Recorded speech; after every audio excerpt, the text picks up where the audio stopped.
इतिहास, पुराण एवं संस्कृति। उत्तर प्रदेश माध्यमिक संस्कृत शिक्षा परिषद द्वारा उत्तर मध्यमा द्वितीय वर्ष में वैकल्पिक विषय के रूप में निर्धारित प्रश्न पत्र इतिहास, पुराण एवं संस्कृति में निर्धारित विषय हैं पौराणिक, धर्म एवं संस्कृति। 1, 2 पौराणिक कथाएं। क, वर्णाश्रम धर्म, संस्कार, शिक्षा, समाज, परिवार।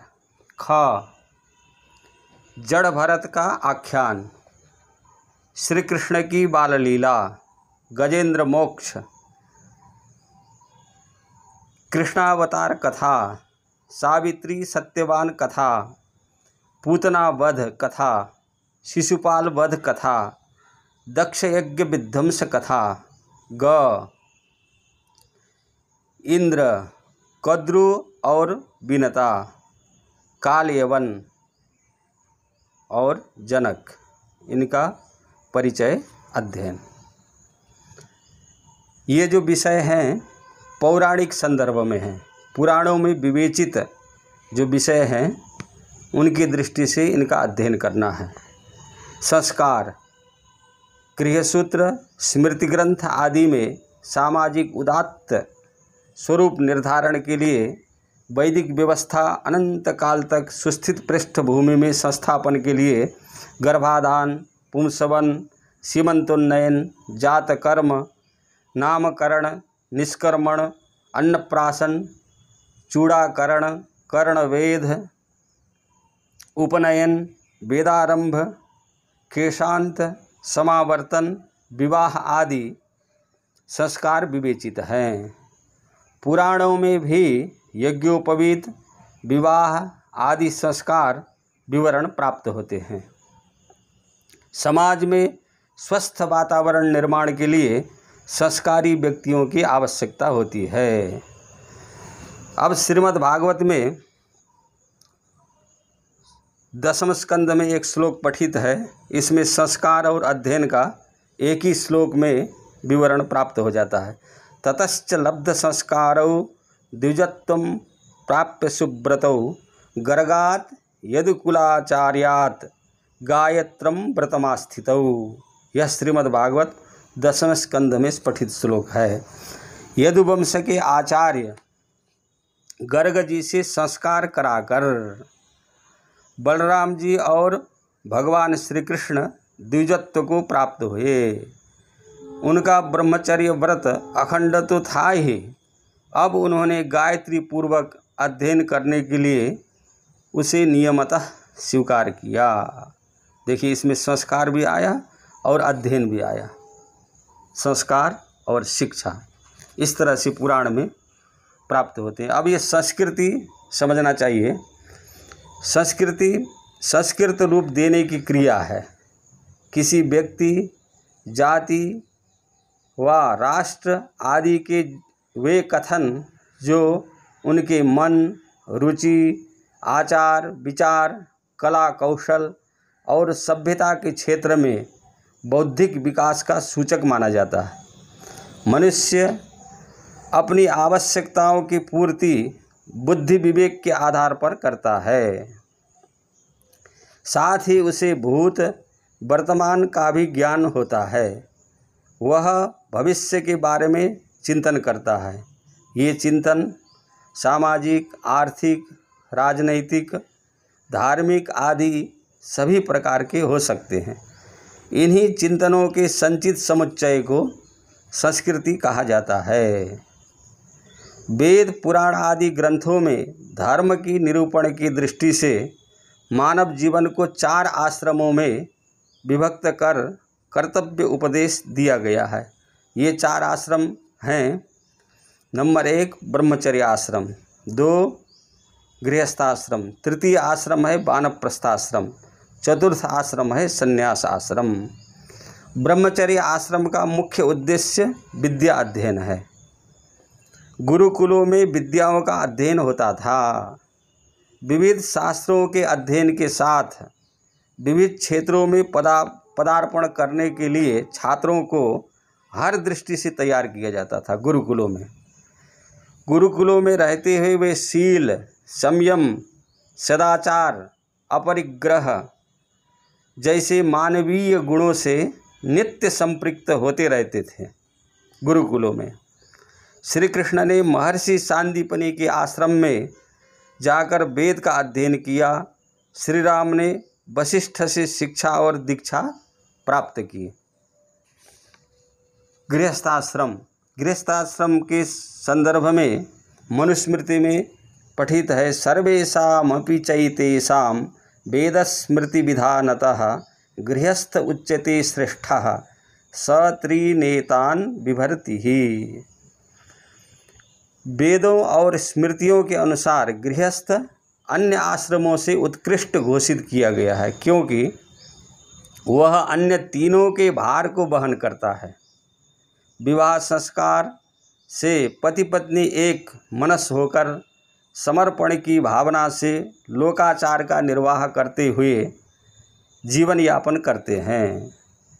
व्यवहार में देखा जाता है कि गृहस्थ बच्चों के लालन पालन से लेकर वानप्रस्थियों तथा सन्यासियों एवं साधु संतों को अन्न आदि प्रदान करते हैं।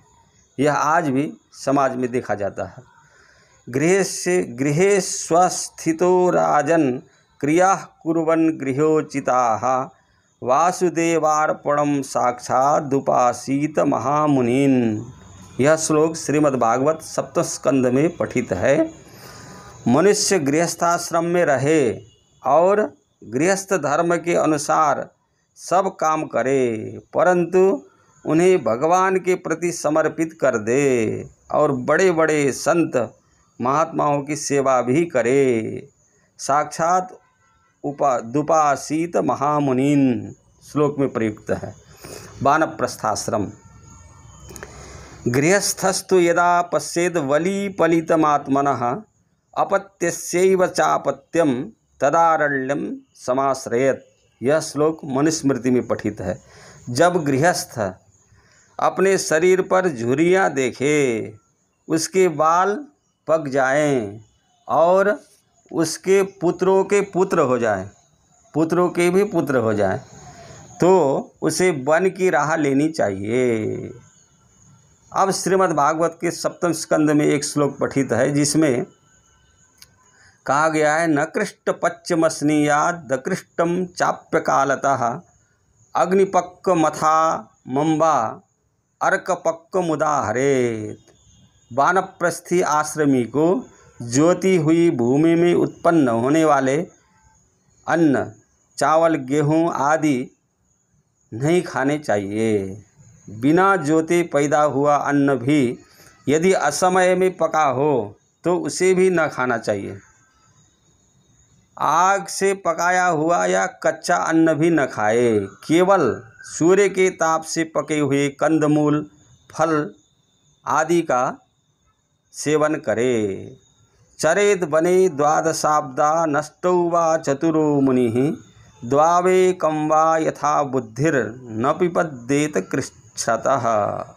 श्रीमद्भागवत सप्तम स्कंद में पठित श्लोक है यह। विचारवान पुरुष को चाहिए कि 12, 8, 4, 2 या 1 वर्ष तक वानप्रस्थ आश्रम के नियमों का पालन करे।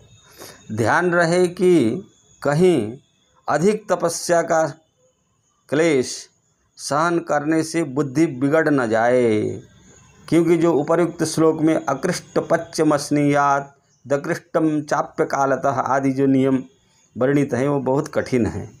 इसलिए कहा क्योंकि अधिक तपस्या का क्लेश सहन करने से बुद्धि बिगड़ न जाए, इसलिए इस श्लोक में आया 8, 4, 2 या 1 वर्ष तक वानप्रस्थ आश्रम के नियमों का पालन करे। अब संन्यास आश्रम के संदर्भ में भी श्रीमद् भागवत के सप्तम स्कंद में विवरण प्राप्त होता है। कल्पस्तेवं परिव्रज्य देहमात्रावशेषितः ग्रामैकरात्र विधिना निरपेक्षश्चरेन् महिम। यह सप्तम स्कंद में पठित है श्रीमद् भागवत में। यदि वानप्रस्थी में ब्रह्म विचार का सामर्थ्य हो, यदि वानप्रस्थी में ब्रह्म विचार का सामर्थ्य हो, शरीर के अतिरिक्त और सब कुछ छोड़कर वह संन्यास ले ले तथा किसी भी व्यक्ति, वस्तु, स्थान और समय की अपेक्षा न रखकर एक गांव में एक ही रात ठहरने का नियम लेकर पृथ्वी पर विचरण करे। एक एव चरेद भिक्षु रात्मा रामो नपाश्रयः सर्वभूत स्विरिच्छान्तो नारायण परायणः। श्रीमद्भागवत सप्तम स्कंद में पठित श्लोक है। सन्यासी को चाहिए कि वह समस्त प्राणियों का हितैषी हो, शांत रहे, भगवत परायण रहे और किसी का आश्रय न लेकर अपने आप में ही रमे एवं अकेला ही विचरे। नाभिनंदे ध्रुवम मृत्यु मध्रुवम वास्य जीवितम कालम परम प्रतीक्षेत भूतानां प्रभवाप्ययम्। यह श्लोक श्रीमद्भागवत के सप्तम स्कंध में पठित है। न तो शरीर की अवश्य होने वाली मृत्यु का अभिनंदन करे और न अनिश्चित जीवन का। केवल समस्त प्राणियों की उत्पत्ति और नाश के कारण काल की प्रतीक्षा करता रहे। नाभिनंदे ध्रुवम मृत्यु मध्रुवम वास्य जीवितम कालम परम प्रतीक्षेत भूतानां प्रभवाप्ययम्।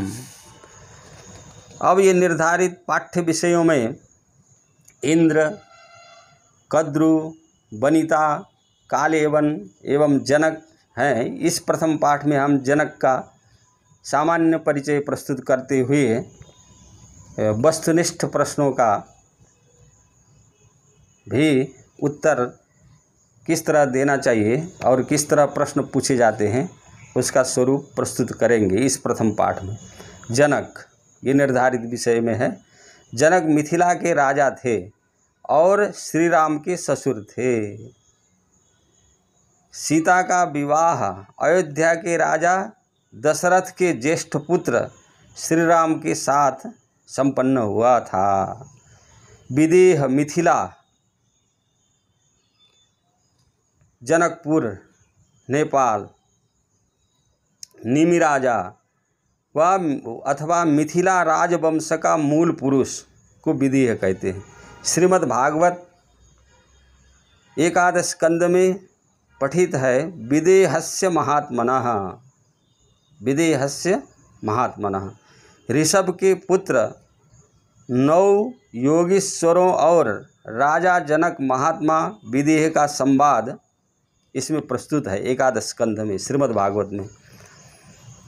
और इनके संबंध में कहा जाता है, इनकी जो विद्वत्ता है ये महात्मनः विदेहस्य महात्मनः तो श्रीमद् भागवत में ही आ गया। इनके संबंध में इनकी विद्वत्ता हर कोई प्रशंसा करता था। ये जनक का ये समय समय पर धर्मशास्त्र मर्मज्ञों और विद्वानों को आमंत्रित करके अपनी जिज्ञासाओं का समाधान किया करते थे।